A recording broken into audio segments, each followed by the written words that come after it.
जय शनिदेव। प्रिय दर्शकों, मैं राजेश जोशी आपका ज्योतिष जागृति केवल सत्य कार्यक्रम में आज फिर से स्वागत करता हूं।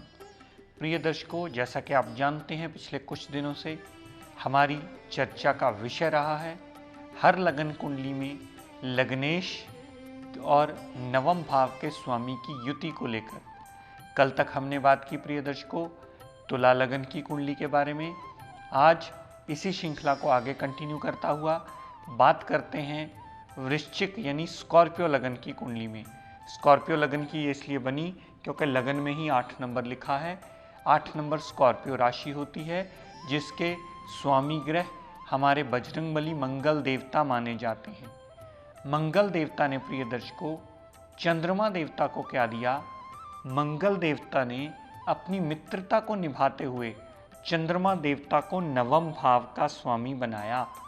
नवम भाव हमारे भाग्य का, नवम भाव हमारे पिता का, विदेश यात्रा का, धर्म को मानने का, नवम भाव हायर टू हायर रिसर्च का, नवम भाव जातक की धार्मिक प्रवृत्ति को आंकने का माना जाता है। और प्रिय दर्शकों, मंगल देवता और चंद्रमा देवता में अति मित्रता है। जो दोनों त्रिकोणों के स्वामी बने, अगर ये दोनों ग्रह कुंडली के लगन भाव में ही पड़े हों, हालांकि चंद्रमा देवता यहाँ नीच अवस्था के आ जाते हैं, लेकिन मंगल देवता यहाँ ओन साइन के पड़े होने से चंद्रमा देवता की नीचता को वो भंग अवश्य कर देते हैं।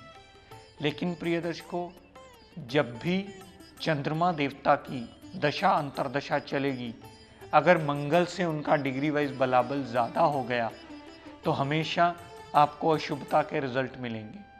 चंद्रमा देवता की दशा अंतरदशा नीचता होने की वजह से हमेशा पेट में प्रॉब्लम रहने का योग बनता है। चंद्रमा देवता की दशा अंतरदशा में डिसीजन मेकिंग में कमी आने का योग बनता है। मेंटली डिस्टर्ब होने का योग बनता है जातक का। कॉन्फिडेंस लेवल नहीं बन पाता है जातक का। ऐसे सारे नेगेटिव रिजल्ट्स चंद्रमा देवता की नीच दशांतरा में जातक को अवश्य मिलते हैं।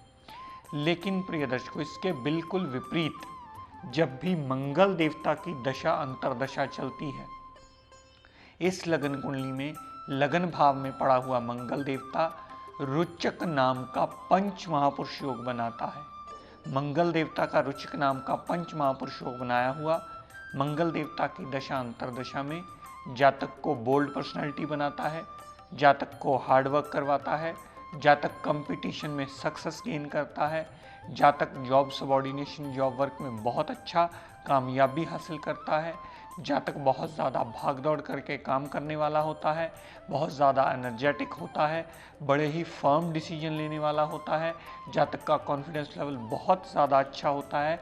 तो कहने का तात्पर्य कि लगन भाव में ओन साइन का पंग पड़ा हुआ मंगल आपको रुचक नाम का पंच महापुरुष योग बनाकर उसके सारे एडवांटेज के रिजल्ट जातक को अवश्य देता है। तो मंगल देवता जहाँ पॉजिटिव रिजल्ट देते मिलते हैं, वहीं चंद्रमा देवता सारे नीच अवस्था की होने की वजह से नेगेटिव रिजल्ट ही जातक को देते मिलते हैं।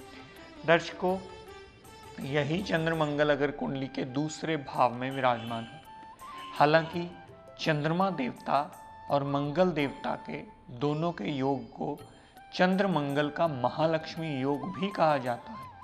अगर ये दूसरे भाव में विराजमान होंगे और दोनों ग्रहों में डिग्री वाइज बलाबल बहुत अच्छा होगा, तो अपनी दशा अंतरदशा में चंद्रमा देवता भी और अपनी दशा अंतरदशा में मंगल देवता भी धन का अभाव कभी नहीं आने देगा, परिवार पूर्ण साथ देगा। जातक इतनी अच्छी रोबदार और मीठी वाणी बोलेगा कि सामने वाले को इम्प्रेस करके अपना काम निकालने की काबिलियत अपने अंदर वो ज़रूर डेवलप कर लेता है। इन दोनों ग्रहों ने यहाँ से दृष्टि डाली 8वें भाव पर। 8वें भाव पर डाली हुई दृष्टि जातक अपनी वाणी से, अपने परिवार के साथ से, अपने पैसे के प्रभाव से अपनी सारी मुश्किलों को दूर अवश्य कर लेता है। दर्शकों, यही मंगल देवता चंद्रमा देवता कुंडली के चौथे भाव में विराजमान हो।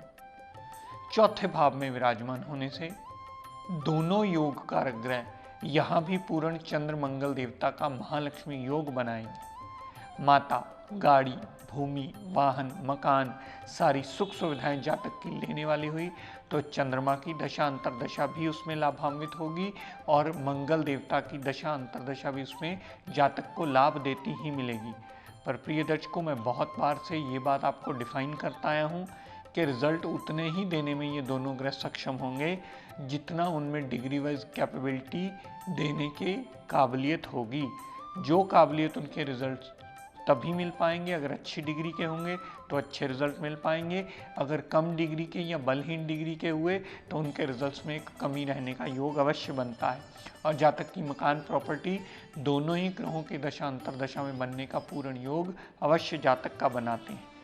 ये दोनों ग्रह यहाँ से दशम भाव पर दृष्टि डालते हैं तो कामकाज में वृद्धि होना, कामकाज में इम्प्रूवमेंट होना, कामकाज का नया रास्ता खुलना, जॉब में प्रमोशन होना, इंक्रीमेंट मिलना, ऐसे दशम भाव संबंधी सारे पॉजिटिव रिजल्ट जातक को दोनों ग्रहों की दशा अंतरदशा अपनी काबिलियत के मुताबिक अवश्य ही देती है।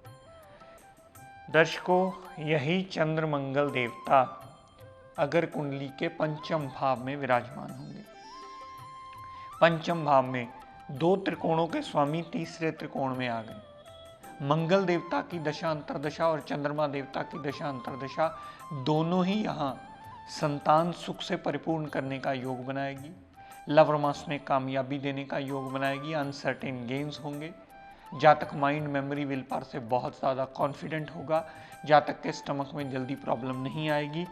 यहाँ से दोनों ग्रहों ने जितनी दृष्टि 11वें भाव पर डाली, 11वें भाव पर डाली हुई दृष्टि जातक को लाभ की कमी कभी नहीं आने देगी, बड़े भाई बहन की पूर्ण सपोर्ट मिलेगी और जातक जो भी इच्छा पूर्ति करेगा उसकी इच्छा पूर्ति करने में ये दोनों ग्रह बहुत बड़ा सहायक रोल प्ले करेंगे। और जातक की छोटी मोटी हेल्थ प्रॉब्लम हुई तो इन दोनों ग्रहों की डाली हुई 11वें भाव पर दृष्टि जातक की हेल्थ प्रॉब्लम से दूर करने में जातक को सदैव मददगार ही सिद्ध होगी। दर्शकों, यही चंद्र देवता और मंगल देवता कुंडली के सप्तम भाव में विराजमान हो। यहाँ चंद्रमा देवता अपनी उच्च राशि में आ गए हैं और मंगल देवता लगन भाव के स्वामी होकर सप्तम भाव में आ गए। यहाँ भी चंद्र मंगल का महालक्ष्मी योग बनता है और ये योग बहुत अच्छा फल देता है। जातक की पत्नी बहुत भाग्यवान मिलती है, पार्टनरशिप में उसे लाभ होता है, डेली वेजेस के नित्य नवे रास्ते खोलकर ये दोनों ही ग्रह जातक को लाभान्वित करते ही मिलते हैं। यहाँ से दोनों ग्रहों ने जितनी दृष्टि लगन भाव पर डाली तो पर्सनैलिटी को एक प्लीजिंग, रोबदार और सामने वाले को इम्प्रेस करने वाली पर्सनैलिटी बना करके जातक के जीवन यापन में बहुत सारी मुश्किलें आसान करती ही मिलती हैं। इन दोनों ग्रहों का सप्तम भाव पर भी पॉजिटिव असर रहता है, जितनी दृष्टि लगन भाव पर डाली उस पर भी पॉजिटिव असर ही रहता है, जिससे जातक का जीवन यापन सदैव मुश्किलों से दूर रहता है इन दोनों ग्रहों की दशा अंतरदशा में।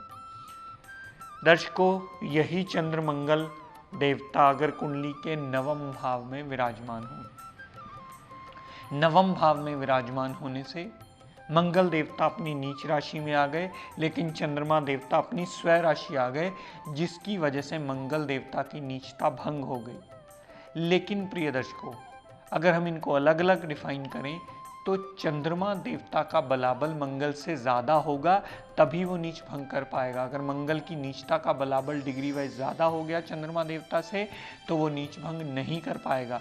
तो कृपया इस बात को विवेचन करते समय सदा ध्यान रखें कि कौन सा ग्रह हावी हो रहा है। अगर चंद्रमा देवता ज़्यादा बली हुआ तो वो मंगल देवता की नीचता को भंग करने की काबिलियत रखता है, लेकिन अगर मंगल देवता ज़्यादा बली हुए तो वो चंद्रमा देवता की अच्छाई को भी खराब करने की काबिलियत अपने अंदर अवश्य रखते हैं। तो यहाँ मंगल देवता नीच अवस्था में होने की वजह से अपनी दशा अंतरदशा में सदैव जातक को प्रॉब्लम्स देते मिलेंगे। पिता से कष्ट, पिता को कष्ट, मेंटल पीस डिस्टर्ब होना, हेल्थ में प्रॉब्लम्स आना, जातक का धर्म को ना मानना, विदेश यात्रा करना उसमें भी कामयाबी ना हासिल करना, ऐसी सारी स्थितियां मंगल देवता की दशांतरा में आपको अवश्य देखने को मिलेंगी। लेकिन प्रिय दर्शकों, चंद्रमा देवता की दशा अंतरदशा में इससे बिल्कुल विपरीत, क्योंकि मंगल देव अपनी नीच राशि में है और चंद्रमा देवता भाग्य के मालिक होकर अपनी स्वय राशि में आए।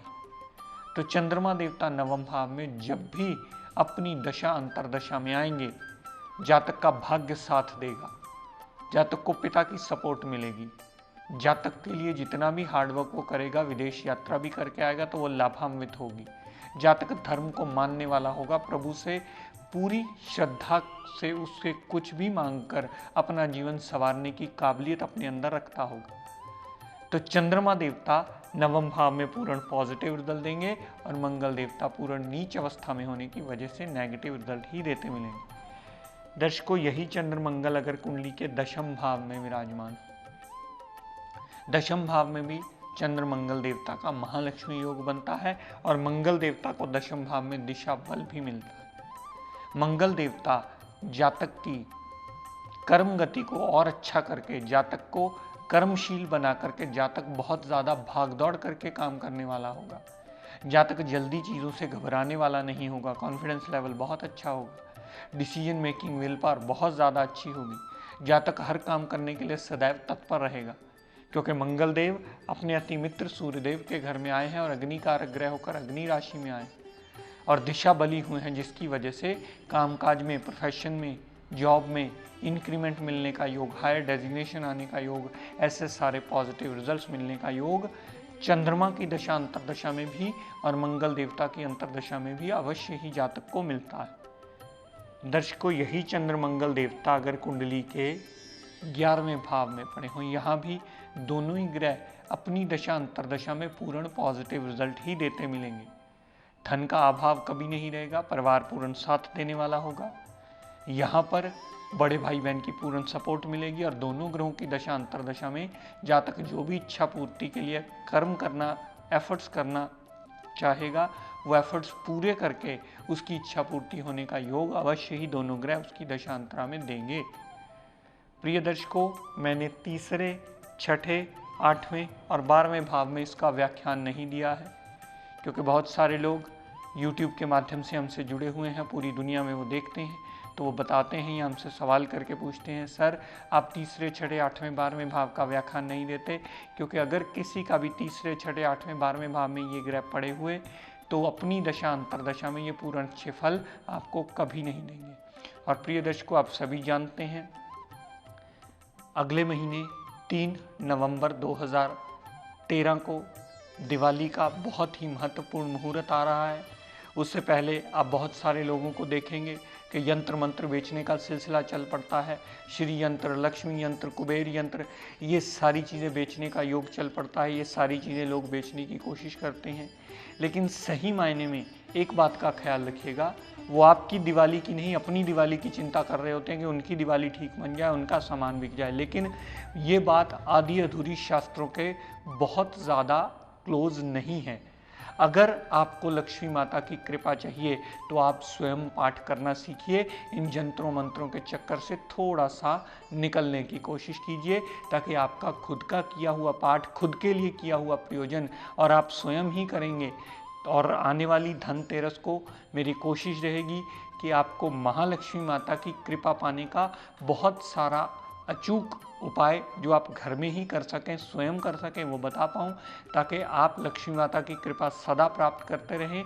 और उसके लिए भी आपको सिर्फ एक श्रद्धा की ज़रूरत होती है, आपको एक सही तरीके ढंग बताने की ज़रूरत होती है, जिसे फॉलो करके आप डेफिनेटली लक्ष्मी माता की कृपा प्राप्त अवश्य कर सकते हैं। और आप बहुत सारे कार्यक्रमों में, टीवी चैनल में, अलग अलग चैनल में देखेंगे कि यंत्रों मंत्रों का सिलसिला चल पड़ा है। कृपया इसे ध्यान रखें और इनसे बचें।